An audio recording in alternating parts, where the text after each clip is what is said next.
Okay, welcome back to the YouTube channel, friends of Vidz, and this is the Ankle Breaker Podcast, episode 71. So, 71 episodes in, but there's a special twist to tonight's show, and that is finals has finally arrived for this year. We're in finals footy, the best feeling in the world. I suppose for all of us, it may hurt because none of our teams are there in finals, but as always, it's a big event, and we know how good finals is. The atmosphere is crazy, and the games sell out in no time. So it's that time of the year again where we all, I guess, enjoy what's to unfold during the finals. And it should be a very interesting series this year. But I'm joined by co-host as always, all at Champa and Cody Games Playstation. So tonight should be a good show.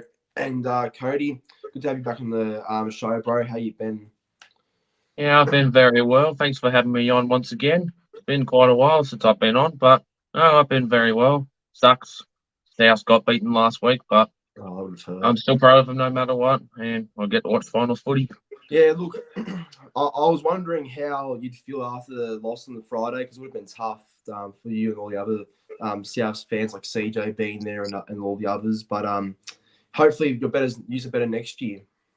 Yeah, well, hopefully. I'm a lot more better now. Copped it a lot over the weekend. Oh, well, yeah, well, hopefully there's improvement for South in 2024. Champa, how are you, bro? And last Friday, how did that feel? Oh man, I got the full taste of what Manly can do, huh? I got the full taste of Manly, huh?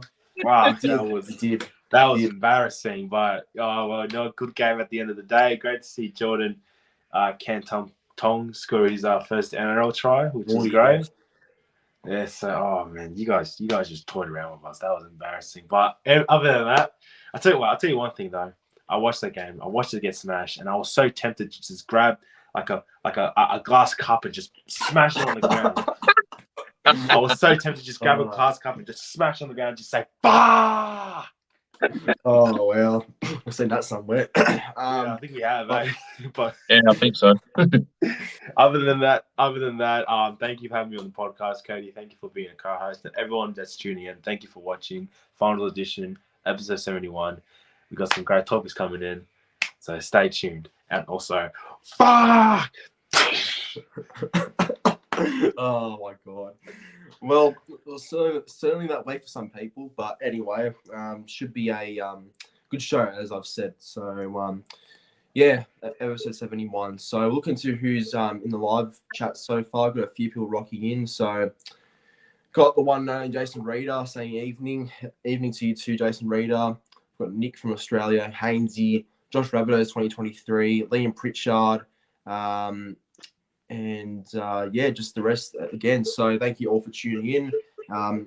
Should be a good show tonight as always. And like I said at the start, plenty more finals talk as it's week one of finals. So definitely talk more about that tonight. But my tips for the weekend will be tomorrow as always too. So stay tuned and get keen for tonight. But let's get into it. Let's get into it. Exactly. Let's do it. All right. Well, I guess it's last time we are talking about a regular season round, and it's sad because it's flown by so quickly. It feels like. But what was our thoughts on the final round of the regular season, round 27? So this is it. The 27 rounds have flown by very quickly. It feels like, and now we're moving on to the finals. But just from what you've seen from, I guess, a few clubs. As it's their final game of the year until next year, and some clubs how they perform going into finals next week or now this week. What do you make of the round, Champa? I'll start with you first. Oh, look, we saw with a lot of the top 8 teams, they arrested a lot of their good players, especially in the Brisbane Storm match. But look, in that match, even the Brisbane Storm match, even with most of them being their second-grade side, they still produced, in my opinion, a pretty good match, and we saw the return in his starting position, Ryan Papenhuyzen, one of the best in our game. So it was great to see him back. And also, that debut playing alongside him far longer, jeez, that try that they scored together was pretty fucking good to see. Other than that, I attended South Sydney and Sydney Roosters. Unfortunately, didn't go the way that the South Sydney fans wanted it, but I reckon it was a pretty cracking game nonetheless. Of course, the game before that was my boys against your boys, and well, Yeah, we know how that turned out. It wasn't the way we wanted to end our season, but I reckon it was a great way for you guys to end your season. Warriors, Dolphins. Dolphins picking up the surprise win. Sharks picking up the win over the Raiders. The Knights picking up a good win over the Dragons. And other than that, it was a pretty entertaining round of footy. Look, a lot of the top teams rested their players, but I still think that we got a good game of footy. And also, the Penrith Panthers beating the Cowboys to reclaim again their minor premiership. They are now, I'm pretty sure, two back-to-back minor premiers. I'm pretty sure. Yeah, that's right. Yeah, well, look, I guess just try not to laugh in the comments with what Nick's saying, but yeah, look, it's some clubs had their season ended, some continued to finals, and that's part of footy, I guess. So that's the tough love for the game and tough luck, I guess, in the end. Cody, yeah, look, bro, I know how you feel about Friday, but mate, what's your thoughts about the round it was? Like, what's your thoughts? Yeah, I think the end off the final regular season round, I think it was pretty all right. I mean, surprising win for the Dolphins, and I think their first ever season. I think it's a pretty decent start for the Dolphins, and they look like to be a better team next year. Tigers, sorry, Champa, back-to-back wooden spooners, maybe a three-peat next year. Yeah, my boys getting destroyed against arch nemesis and out of the top 8 for the first time since 2017. Shocking, but I don't know, pretty decent round of footy. Yeah, well, look, I'll tell you this, Cody. If you told me, or if anyone told me that Seahawks are going to miss the 8 at the start of the year, then I would have laughed at you. But wow, it's happened. And you see teams like Warriors and the Knights now make it, and you see teams like Eagles and the Rabbitohs, and you say, like, that's crazy. I think we need to give some recognition to Pro Enzo for doing the tip of the century and saying that even though the Cowboys didn't finish 9th, they still missed the 8th. They actually went lower than 9th. So all praise to this man right here, Pro Enzo. Mm-hmm.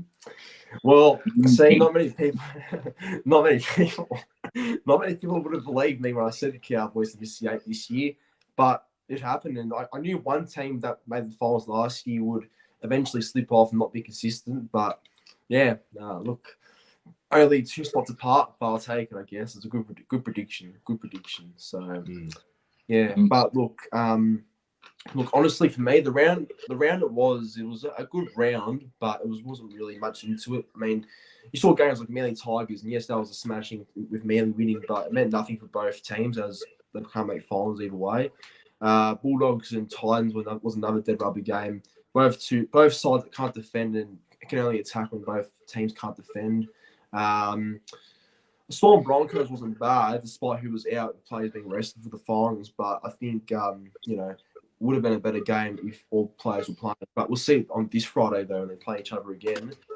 And yeah, I think games like Panthers Cowboys, but Penrith, in my opinion, were always going to win that. Cowboys came back a little bit, but Penrith were just the clear winners. And then Sunday, well, look, I guess you'd say that the Raiders were not good enough against the Sharks, and Cronulla broken their drought against the Canberra Raiders, and that's the first win that Sharks have had over the Raiders since 2018, believe it or not. So that's crazy. Wow. That was shocking. I was very shocked by that too. But look, it's come to an end with the regular season done and dusted. So all I can say now is bring on finals, and yeah, there'll be much more bigger things to talk about for sure. All right, well, on to our round 27 player of the week. So a lot of standouts again, but if you had to pick one, who is your player of the week? Cody, I'll start with you. There's so many, but I'll do it from your side, Lorenzo. I'll give it to Jake Trbojevic for his 200, and he scored a great try against the Tigers. I mean, to get a try on his 200 is amazing. He's been one of the best players for me this year, so he's my player of the week. Good call. A great touch by Cherry Evans to passing the ball when he was about to score himself. Jake was there in support. I just love that moment so much. And Champa, for you, who's your player of the week? 27. I'm going to go to the Knights Dragons game. I'm going to give it to the Knights winger Dominic Young. for scoring those 2 unbelievable tries. I'm telling you this right now. Those 2 tries, probably the most freakiest tries that I have seen in a long time. He's got the agility, he's got the acrobats, and I think that this guy is going to be big one day. And what a buy for the Roosters, picking up Dominic Young. Yeah, he's definitely going to be one of the best wingers in the comp soon. But that's my player of the round, Dominic Young from the Newcastle Knights. Yeah, well, that try, that cartwheel, that was a mad try. Like, I thought that was like Nathan Ross 2016, and I think that was against the Dragons too at Newcastle. It was very similar, like another replica of that. So yeah, wow, what a try! But he had a great week on Young, and he'll get better at the Roosters, I think. So yeah, I think it's been unfair how the Roosters can get all these great players, but there you go. He'll kill it there. As for me, I guess I'll be a bit biased and say Tolly Cole is my player of the week. I think at fullback he seems to really have a new way of playing the game. Like, it looks like when he's more involved, it looks so much dangerous. And I know people are now saying that Cole should be fullback and Tom to the centres, which it's a tough call because I can see it working, but I think people forget how good Tom is at fullback at the end of the day when he's not when he has no injuries and he's injury free. But yeah, look, I think Kohler can be this destructive in the centres too. Just needs better ball, but I'll have to go Tolu. He's had a great end to the 2023 season, in my opinion. We'll go through some comments. Viking Axe says Raiders from Canberra is too political, especially the ref bunker. I don't think the bunker and ref really got involved on Sunday, to be honest. Yeah, Sharks were the winners of that one. And how was it, Chris? Viking ankle? Yeah. Well, we'll touch into that one very soon as well. So yeah, like I said, a lot of things to talk about, and that's one of them. I'll give that a spoiler alert away. All right, well, I guess we'll get into the 5 topics now to count down to the end. So the very first topic we'll go through is obviously a finals topic, of course. There's no better way to start off the topics with a finals one. And yeah, obviously we know what the finals format looks like. On Friday, it'll be the Storm and the Broncos at Suncorp Stadium. Saturday at 4 p.m, Warriors and the Panthers, which makes sense. The Warriors and the Kiwi viewers over in New Zealand. And at 7 p.m, the last game was Saturday for finals, Roosters and the Sharks at PointsBet Stadium in Cronulla. And the last game of week 1 of finals, Raiders and the Knights at McDonald Jones Stadium in Newcastle. So that's the 4 games for finals week 1. In your opinion, Champa, what's the one that stands out to you the most? I've got to go with Penrith Warriors, just for the for the setup that's within this finals game. The Warriors haven't had a finals chance like this, or really a season like this, since the 2011 season when they made it to the grand final. Yeah. Their coach at the time was Ivan Cleary, who's now the coach of the Penrith Panthers. Andrew Webster has been an assistant of Ivan Cleary for many years before. He's now leading the Warriors into a qualifying final against the Penrith Panthers. It's the student versus the master, and it's a David versus Goliath matchup. It's the underdogs, and really the biggest bandwagon team that's going right now, the team that everyone that wants to win, the Warriors, up against the giants of our game, the best, the top of the table. How's the Warriors going to fare against, the very best the NRL has to offer? And that's what I'm so excited about. And the matchups within it as well. We get Charles Nickel-Coxdad versus Dylan Edwards. We get Cleary versus Johnson. We get the front rowers, Fisher Harris. We get Fisher Harris and Leota taking on Barnett and Aiden Fanua-Blake. You can't get any better than that. You cannot. The wingers, Montoya versus To'o. That's like 2 brick walls going at each other right there. Yeah. And how is young Tunava going to handle the curls himself? Dallin Watson is the Lesniak. It's just, I can go on for days, but this is going to be an amazing matchup. And yeah, I'm just so excited. That is going to be the game I'm most excited for. And in my opinion, game of the finals round for sure. Ooh, game of the finals round as well. Wow. Okay, that's. Yeah, look, I reckon it has potential as well, because I think the Panthers and Warriors game is interesting. I can see the Warriors causing an upset. Obviously, I'll reveal my tip tomorrow, but I just think Panthers and the way they're playing so far, it'd be a good test for the Warriors. Will be really good. And, it's a tough ask for anyone to go down to Penrith and play an informed Panthers team. But the Warriors, and from what we've seen this year, when they're consistent and when they actually do play to their best, they can be a really hard team to stop. It's just recently, though, they've been a bit funny, with their defense and the way they've been playing. But maybe once finals fix in, they'll be ready to go. But Champa, that's a great game to look out forward to. I think that has a lot of potential. And Cody, for you, bro, what's your finals week 1 game that you're looking forward to the most? Yeah, it's also going to be Panthers versus Warriors. I mean, how the Warriors have been for the past, whoever knows how long, it's been very exciting. They've been the most amazing team to watch for the past couple of weeks alongside the Newcastle Knights. And other than the slip up against the Dolphins, they've got amazing players in their squad. Their first final series since 2018. And funny enough, that was actually against Penrith as well back in 2018. Yeah. But that was a elimination final match, not a qualifying final. But yeah, definitely Panthers, Warriors. Warriors bandwagoned everywhere. Warriors got going for that first premiership. I think it's going to be an exciting game. It doesn't matter who wins. It'll be a great game. Yeah, 100%. 100%. I think, like I said, I think this game has potential to be a really good one. Sean Johnson versus Nathan Cleary, battle of the 2 informed halfbacks. And as Champa said, Fisher Harris and Leota up against Barnett and Fanua Blake. It's a really good matched up game. I really am looking forward to it. And the last time these two sides did play was a Magic Round where the Panthers only just beat the Warriors too. So it was really tight the last time these two sides played. So we'll see how it goes this time around. As for me, I guess because you both have said Panthers and Warriors, which is a game that I'm looking forward to as well. But one I'll go with a bit different is actually going to be the Storm the Broncos game. I'll tell you why. Because last Friday we saw them play, but it wasn't full strength teams. It was literally just backup players and fill-in players and stuff like that. But this time you see guys like Reece Walsh return. You see Adam Reynolds probably return as well. The whole team basically for the Broncos is back in.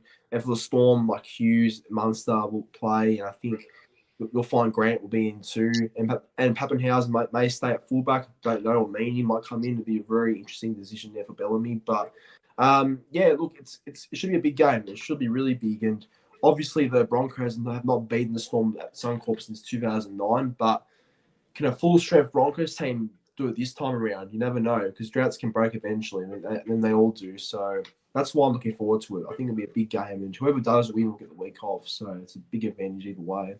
But I'm keen for every game this round. I really am. This should be huge for finals.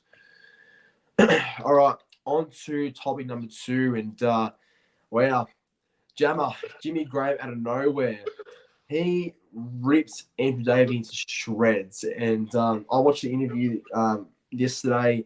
It was on the Triple M, wasn't it? It was on Triple M, I think, where Graham spoke about this whole situation. And basically what Graham said, he said that Andrew Davies having a whinge because he thought he was a walk-in first grader at the Bulldogs and thought that he'd be starting every week for the Bulldogs in that 1-17.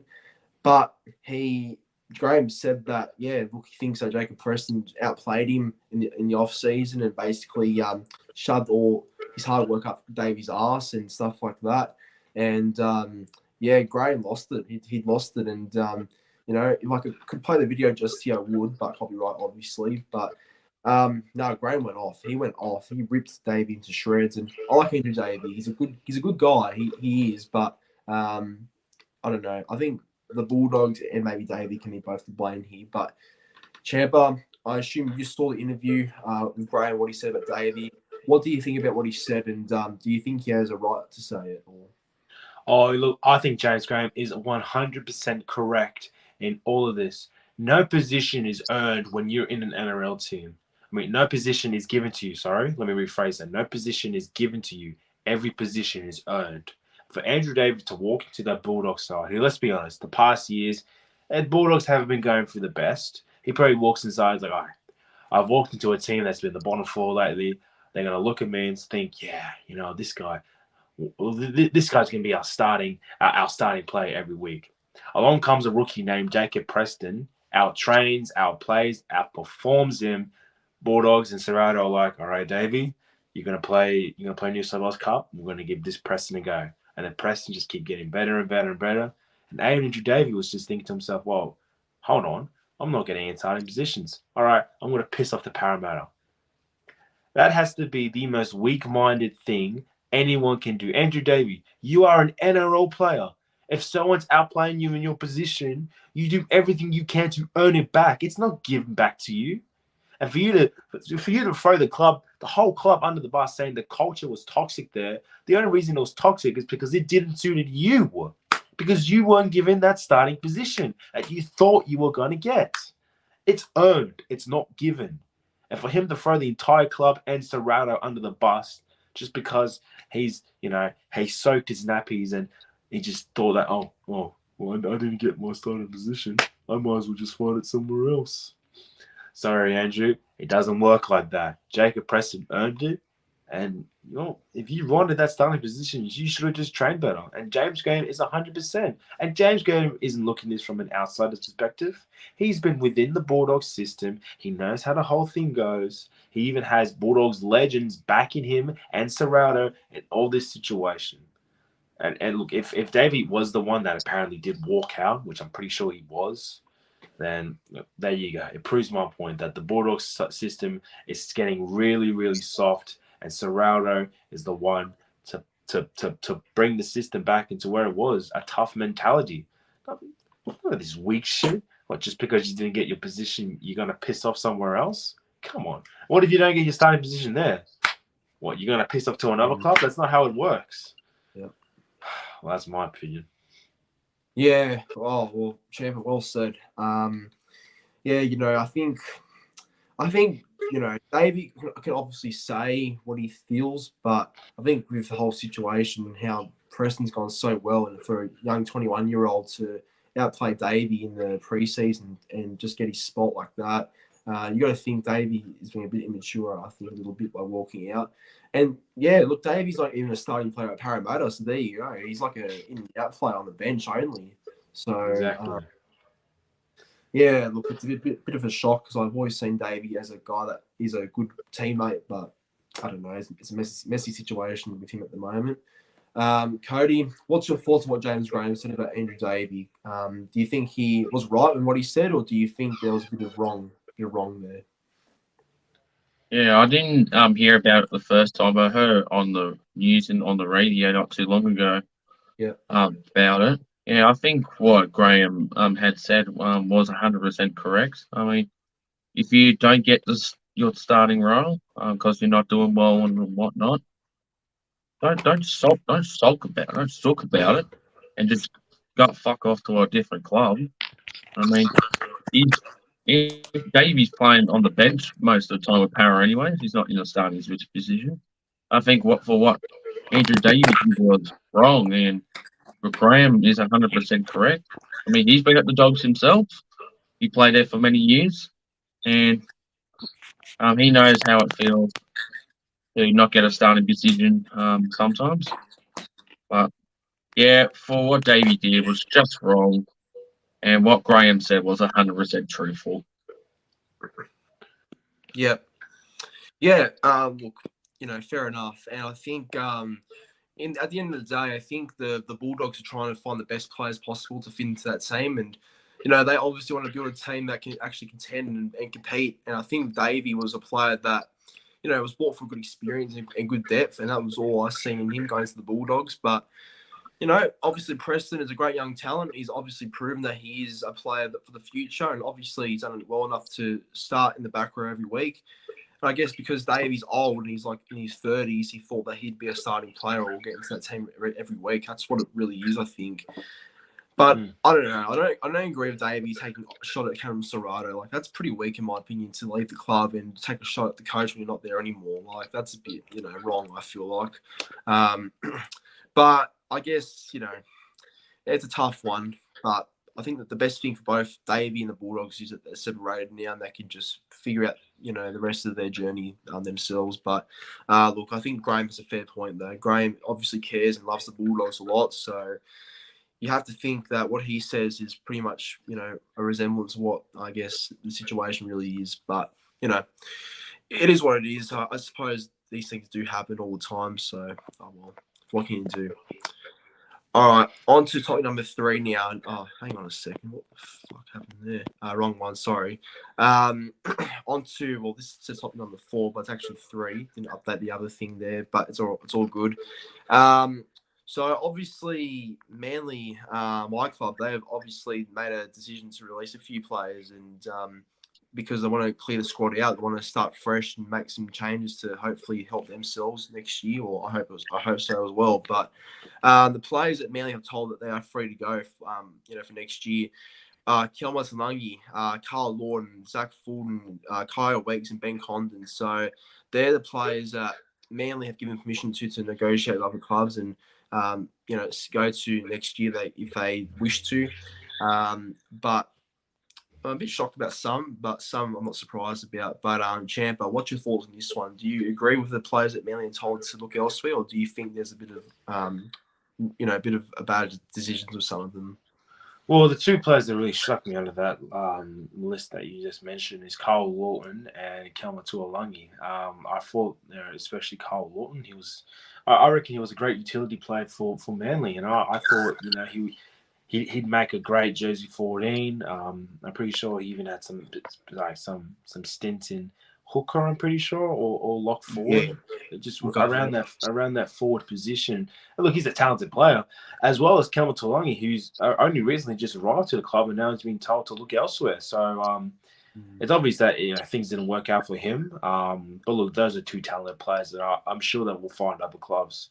And look, as a West Tigers fan, I wouldn't mind having either one of those players at the Tigers, especially taking Tuolangi back. I know how much of a talented player he is, as well as Carl Lawton. And as for Zach Fulton, Weeks, and Condon, look, Zach Fulton, his time will come. In my opinion, his time will come. Manly just isn't the club for him, which is kind of sad given the Fulton name and how that how that name is within that club. It's basically a royal name. But look, his time will come, I reckon, especially with Weeks. Look, I've been critical of Weeks for a while. During the mid-season, I thought that he proved me wrong a bit, but he started to slow down a bit at the end of the season. But look, players like Fulton, Weeks, Coden, their time will come.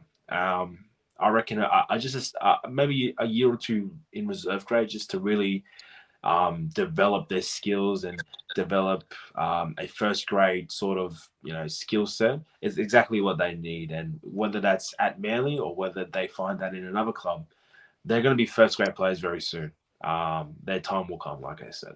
But I'm sure all of these players will find clubs soon. And look, they'll find clubs, and we'll definitely see them back in the NRL. Yeah, no, definitely. And see, I think they're all pretty good players, and I've watched them all pretty closely over the years, and they are all good players. I guess the club and Seabold want to go in a new direction and get the players that they believe can help the squad out. So it is what it is. It's part of the build. I hope it is anyway. And Cody, from this list, what's your thoughts about Manly telling these players to all leave? Do you agree or disagree with some of the names here?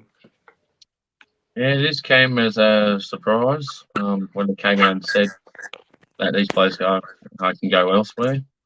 I mean, Weeks in particular, I know he's still young. He's still going through the system. I had a bit of a surprise with Lawton Talangi. Comes another shock. I mean, Talangi's normally a starting second rower sometimes, and Lawton's a great utility.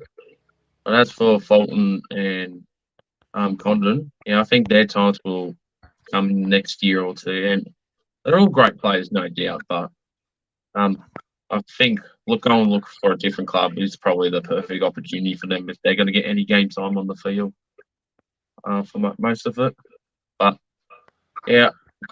all best wishes for these players, but yeah, it just sucks that Manly want to go into a different direction by getting rid of all these players. Yeah. Look, I guess there's not much you can do about it. I hope all these players go well if they do end up leaving because what's happened is Manly haven't told them to actually leave, but they've said that they can, leave if they want to get a better opportunity. Because I believe Talangi and Lorden, they will play reserve for next year. They are to stay at Manly because I think Manly must rate Schuster but Ben Trebojevic in the back row more than Talangi. I think that's what it seems like anyway. Ola Kawari is a dead set starter as well. And with Carl Lorden, I think he's been replaced by Dean Madison, who's a very similar player. I think Seabold likes him a bit more. That's what it seems like. So, look, it's tough. And, I guess this is part of Seabold running his own squad because he didn't sign any of these players, So, I guess it happens. But, look, I hope it works out for all these players if they do go elsewhere. I heard Carl Lorden might be going to the Super League as well. So, yeah, probably the right call for him, actually. As for Talangi, it's sad because he started the year really well. It felt like he actually looked really fit in the off season, but I don't know. It just seems to go off on the rails a bit there in the end. So, Perons, I'll ask you this real quick, since these are all players from Manly Seagulls. If there's one player, just one player out of those 5 that you would keep, who would you keep? Out of those 5, I would keep Weeks. Honestly, Weeks, because I think he's got a lot of potential and could be, I know it's hard to make this comparison because it's so early on and he's still very young, but we had Nico Hines in our junior systems at one point in our Holden Cup team. And I think Weeks is very similar to how Hines is, not playing-wise, but just how he can play different positions at fullback and halfback in the halves. It's very similar. So I don't want Manly to make that mistake again, letting him go, like another type of Hines go, or Gufferson. But, yeah, I don't think Weeks was going to play much first grade here, but that's the player I miss the most, I think, out of that list. Yeah. I could maybe forward him, but I don't know. He hasn't played this year at first grade at all.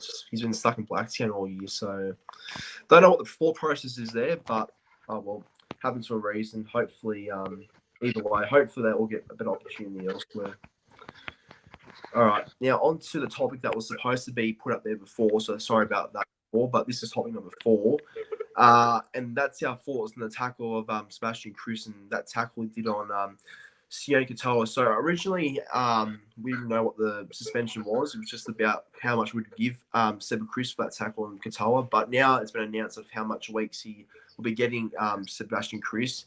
It's 5 weeks, so that's Kruse's season over. He's going to be returning next year, but he'll miss the start of the. If the Raiders do go out this week of finals, then he'll miss the first month of footy next year. So that's how long he could potentially be out for. It was a bad tackle, awful tackle. Gave me Alex and Kidden vibes. I hate to say it, but Champa, when you saw that tackle live, what did you think about it, bro? That was a blatant, just reckless, careless, dangerous, whatever you want to call it. It was just a disgusting tackle. Sebastian Kruse, if he wanted to go low and sort of pick him up, he can do so in a way which doesn't involve dropping him literally on his head, and it leaves Sione Katoa vulnerable for a broken neck, for a fracture within in the spine, a concussion. All of those things, all of those deadly, just the serious, severe injuries that Sebastian Kruse could have caused on Katoa. And I think 5 weeks, look, you want me to be honest? I reckon he should have gone up between 6 to 8. Ooh, I mean, wow. Look, it's intentional. He wanted to pick him up. And I think in a way, if you look at that tackle, he wanted to really. I don't like calling out players for doing stuff that are reckless, but in a way, he looked like he wanted to drop him on his head. It's just, I think, the grubbiness from Canberra just came out in that moment, and he didn't think about form. He just wanted to hurt Katoa in a way. So it's good. I think the judiciary did the right call, suspending him for make sure he doesn't get any finals time and giving him 5 weeks. I think that is suitable, but in my opinion, I would have given him 6 to 8 because tackles like that is the tackles we need to be getting rid of our game because they are dangerous. They are so dangerous, and it's probably the worst one I've seen all year. I'll say this: it makes the Warrior Hargraves tackle look clean. That's how bad it is. Yeah, that's a fair point too. That's a fair point because I think with hip drops and with the crocodile tackle, whatever it's called as well, they're the ones you want to get rid of. So this is one of the worst ones yet because it's already ended one player's career in Alex McKinnon. Yeah. So yeah, just what will we call this tackle? What we call it? Well, we've got the high shot, we've got the hip drop, the crocodile roll, whatever. What would we call this one? Well, I've wrote down the speed tackle, so I guess that's the closest thing you can think towards. I guess. Yeah. People do call it a speed tackle, Sue. So I guess that's the name for it. But it's an ugly tackle, and I agree, it needs to be eliminated from the game. Cody, what's your thoughts on this one? Do you think that what Sebastian Chris got was fair, or do you think you would have went a bit more different? No, I think it was the correct call. I would have given him 5 to 7 weeks before it happened, landing right on his neck. So just horrible to watch. I'm amazed that Sunil Katoa is not seriously injured from how he landed. And it was uncalled for Sebastian Chris. And well, he just gave himself up some final time with the team. And I mean, I'm not saying Canberra will go far, but geez, that was just so horrible. Surprised he didn't get like up to 10 weeks for it because of how dangerous it was and how it could have changed Sana Katoa's career. I mean, yeah, we saw a similar thing happen about, I think it was almost a decade ago with Alex McKinnon. Yeah, it was dumped on his head and he lost his career. But yeah, I think it was the right call for Sebastian Chris to get 5 weeks. I'm surprised he actually didn't challenge it and went for 6 weeks.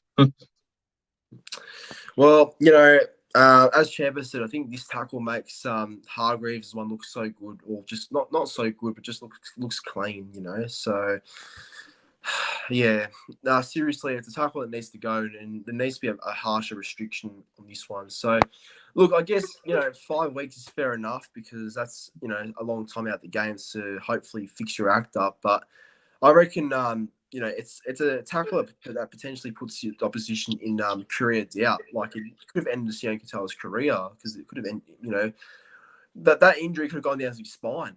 That's what can happen with neck injuries. So yeah, I think Katoa was very lucky to be still okay, like you said, Cody. So I don't like to say this, it could have even ended fatal. Yeah, well, that's the worst you can think of.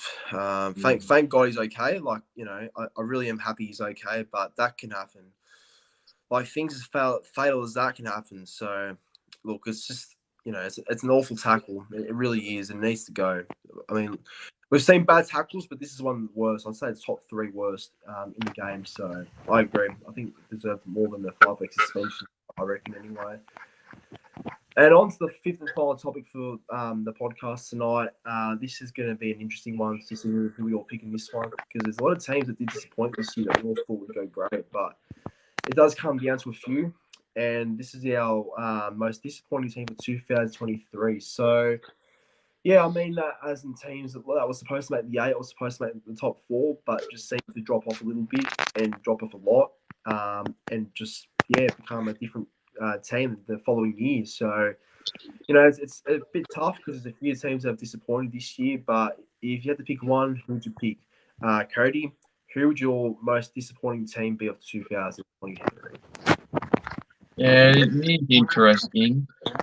I mean, we could say the Cowboys because they missed the 8 from finishing in the top 4. Bulldogs not living up to the hype and still finishing bottom 4. But if the team I'm going to go for, unfortunately, it's going to be my own team.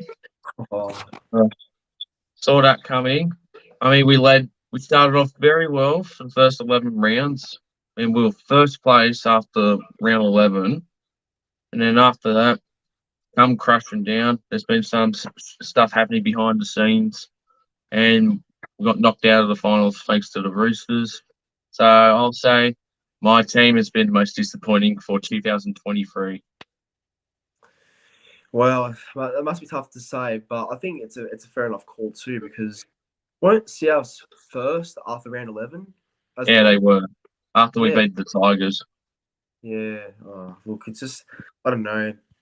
Souths should, in my opinion, are a regular top 4 team. That's how I've always seen them, but I don't know. It's just one of those things that have just happened to them, and who knows? Yeah. It's a long-term thing or a short-term thing. This issue is. I hope it's short-term for your sake, but don't know, honestly. Yeah, and we were meant to be a top 4 team. Everyone put the bunnies in the top 4 around there. I did too. Look what happened. Ninth. Now I know how the Tigers feel. Oh, yeah. Well, look, I don't think Souths will be down there for long because they've got a good enough team to be around the top, but it depends on a few things. Like Dimitri's got to get this team up and going next year as well. If Dimitri doesn't do anything about it, he's gone. Yeah, no, I agree. I think he's sacked mid-year if they don't perform. Champa, who's your most disappointing team of 2023? I'll give an honourable mention to the North Queensland Cowboys purely for the fact that I tipped this team for the minor premiership, and I'm pretty sure they finished 10th. I will give them a pass though because they were affected by Origin. However, they did have a very slow start to the season. But my most disappointing team of 2023, I'm going to go same with Cody, not Souths, but my own team, the West Tigers. When is it going to end? Mini rant incoming. When is it going to end? When is this circus ride going to end of continuous bad performance? It feels so easy to jab at the Tigers, but really, if you look at the stats and just think about it, 4 games we only won this year. We are the most disappointing team in 2023. Sheens is back.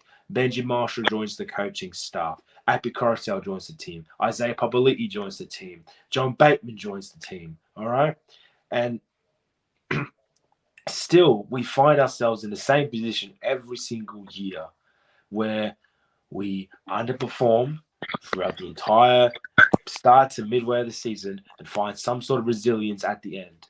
Well, finding resilience at the end isn't going to take you to the top 8.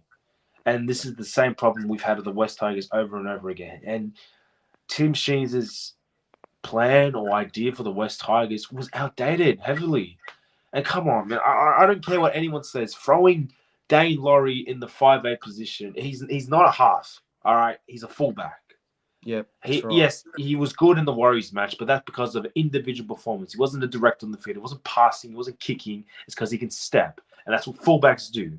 All right, he's a good individual X factor player. He's not a halfback. All right, and when we had that halves combination of Brendan Waken and Will Smith going for a while, I wanted to rip my head out. And cherry on the top, Lou Brooks is leaving the club. And who knows? Stefano and Papali'i might leave the club as well. Again, it's the circus ride that keeps happening with the West Tigers. They are, in my opinion, the most disappointing team of 2023. Champa, for your sake, bro, I really hope the Tigers improve. Like, it's obviously been a long time since they've actually been somewhat competitive. And I do hope, they're on the up soon. I really do hope that. And see, I think that's a fair point to say that they're the most disappointing team of this year because they actually had a better team last year. They had Papali'i, who was coming off a premiership, or not a premiership, sorry, but he was in the grand final in 2022. Same with Coruscant, a 4-time premiership winning player, or 3, and he joined the club too, expecting to do some big things, which he has actually. And credit to Appy, he's been really good for the Tigers every week, but it's just that not everyone can back up his effort. Not everyone can follow him, sadly, which is a real shame. And John Bateman from the Super League, and obviously was great at Canberra too. He was supposed to be a big difference as well. But I've liked Bateman, but I don't know. He's been a bit inconsistent for me. So I don't know. I mean, hopefully it all clicks one day for the Tigers, but right now it seems to be a real long process, and I know Tigers fans like yourself, Champa, are having enough by now. So it's more than enough, honestly, isn't it? More than enough. Well, I've had a guts full, and the Marshall. I have faith in the Marshall era. I will say that the Marshall era has begun. Obviously, we didn't end the season the way we wanted to, but I do feel like with this offseason coming through, if Marshall was fair dinkum about the Tigers once again being the top 8 threat that we once were, then throughout this offseason, he needs to rip into these boys more than any coach has ever done and actually get these boys motivated. A clean out, maybe that's what we need, but I reckon with some of the players we have, I reckon Marshall can get the best out of them. Well, Benji knows the club inside out. He's the heart and soul of the Tigers, so I think it's good to have faith in him. I do believe he'll be a good coach one day. I reckon he will. Might take time with all the young kids that they're developing, but there's no better way or no better person to mentor those kids other than Benji Marshall. So I reckon there's time. There's time for potential there, I reckon. As for me, though, well, look, it's between two clubs. And I think, look, I won't say Cowboys because I expect them to finish outside the top 8 this year. I really did. But for me, it's either Souths or the Eels. And I'll go Souths as well. Sorry, Cody. I think Souths are my most disappointing team of 2023. Just because of this. Like, they've got Latrell there. They've got Cody Walker. They've got Burgess, Cook, Tatola, Kalamatangi, Graham. They've got so many great players in that team, and Johnston too.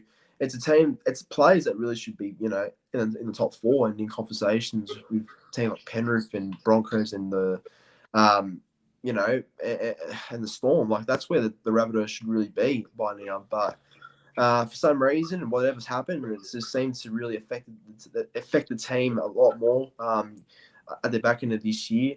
And now, as a result of that, the Rabbitohs are just outside the 8 and finished 9th. And it's a bad feeling finishing 9th. It's not a nice feeling just being that 1 point outside the 8. But unfortunately, Seahawks are taking that spot. So look, they won't be, like I said before, they won't be there for long. But it's a bit concerning with Dimitri and the Sam Burgess situation and how that affects the players and what the players think about that. Because they've all would have heard the press by now about how Burgess and Dimitri have had a fallout. So, that doesn't help the team harmony. But, yeah, Souths were expected to win a premiership this year or been in the top 4. And they achieved none of those. So that's why they're my most disappointing team of 2023. But hopefully for teams like Tigers, Manly, Rabbitohs, they can all have better 2024 seasons. Let's hope so anyway. Let's hope so. But everyone, that does bring an end to the podcast for tonight. That's episode 71 done and dusted. Thank you all so much for watching. Champa, Cody, it was a good show. And thank you for all. Thank you for tuning in. It was a great show. Yeah, thanks for having me on, mate. And Cody, thank you for being on. Thank you, everyone, for watching. Yeah, thanks for having me on once again, Pro-Enter, and Champa. Thanks for having me on. Enjoyed it tonight. And one more thing to go. We need to get a petition up to say the Tigers will not get the wooden spoon for next year. It's going to take more than a position to get us off the bottom table, I reckon. I love the support. Look, surely they don't get back to back spoons. Like, surely not. Has that happened before in the NRL? Parramatta's done that. Newcastle did that in 2015 or 17. Well, I want to hope that our name isn't affiliated in that.